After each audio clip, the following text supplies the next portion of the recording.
Hey G fans, GojiFan93 here, and welcome back to the October Kaiju-a-thon.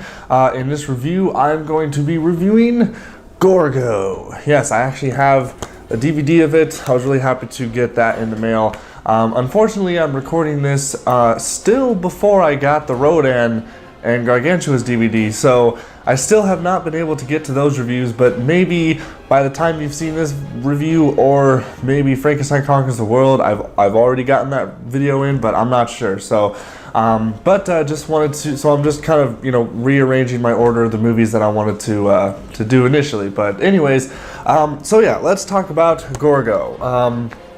This movie, when I wanted to review this part of this this marathon, I said this would probably be one of the more interesting movies to review because it's not Toho, it's not Japanese, it's not American, it's British. It's a British monster movie.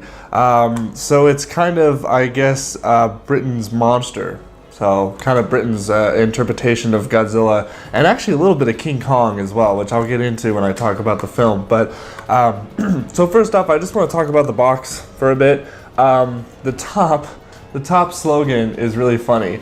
The best outright monster shocker since King Kong. They're going that far. Good sci-fi story, exciting special effects. Interesting. And what else? I think they have something in the back. Oh yes, like nothing you've ever seen before. That was the big tagline that's on all the posters and all that. Like nothing we've ever seen before, huh? Yeah, I think we've seen something like this before. So, anyways, with judging it from the cover aside, it's kind of an interesting movie. It's kind of by the books, by the numbers monster movie. You kind of know what's gonna happen or whatever. But there are some parts in it that actually were a bit surprising that I actually didn't think of. So, where do I start? The story. Okay, so pretty much the story is kind of like Gorgo just pops up, and everyone's the two main characters that we follow.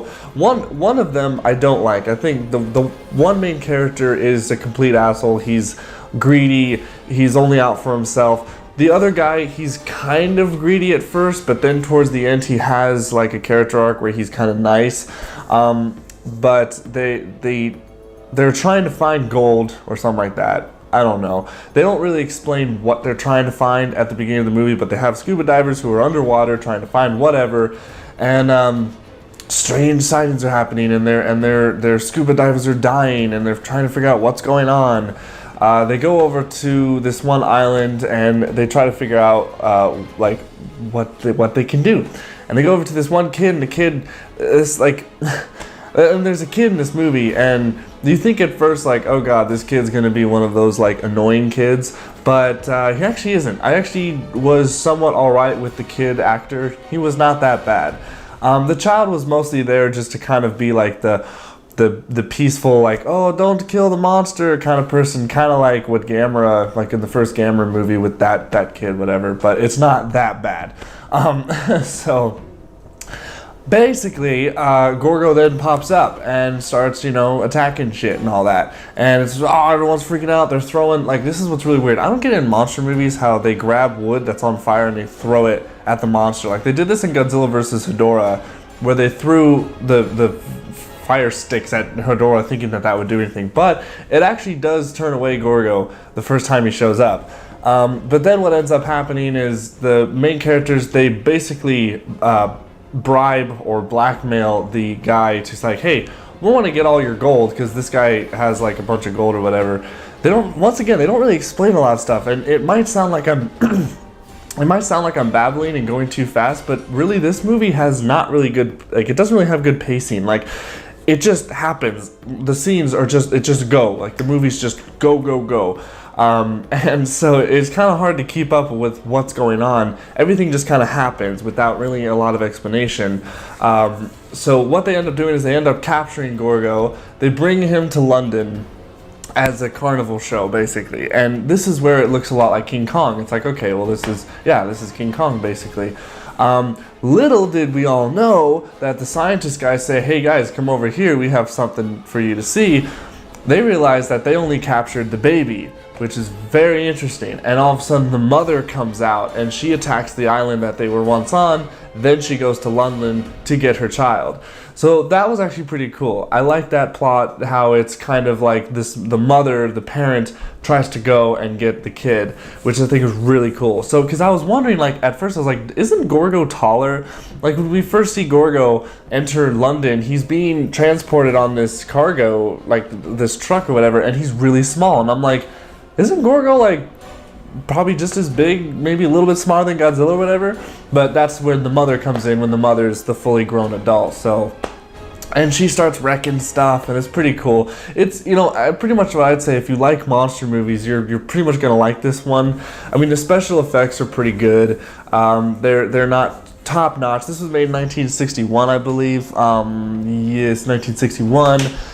So kind of around the same time Mothra came out. And yeah, like, the special effects are alright. The monster suit is, you know, it's not too original of a design, because it obviously mimics Godzilla, but it has its cool, like, shots. Like, there are some good money shots, I'd say, in this movie. But the characters, you know, didn't really care about the characters. I wanted just to see Gorgo go through and destroy the city. There are some parts where it just kind of drags on. Like, when the adult Gorgo comes into London, starts destroying stuff, it's like a good 10 minutes of just straight, you know, military shooting at her, and then she's destroying buildings. It's just a good 10 minutes of that, and it starts to get a little bit boring. Like, it's like, okay, come on, let's get to the point. But what's really interesting at the end is the monsters, spoiler alert, they don't die. Actually, the mother gets to the child, and they just go back into the sea, and that's the end of the movie. Like, okay, that's kind of a different ending, I guess. You know, usually the monsters would die; they would get killed somehow. But nope, it's a happy ending for the monsters, and it's kind of a bad ending for the humans, because they just left a trail of destruction. So there's really not much else I can say about the movie. It's an alright movie. I say it was a really good attempt, though. You know, it wasn't Japanese, it wasn't American, so I think it was a really good attempt from them, from a British movie, to actually do a kaiju movie and actually do it well. So it wasn't too bad, but, you know, it wasn't the best movie of all. But yeah, that's it. So that's my review of Gorgo. Hope you enjoyed. Thank you so much for watching, and hopefully I've gotten to that Rodan review, because I wanted to review that as the second movie that I wanted to do. But oh well, that's it for me, guys. So thanks for watching. Stay big, G fans.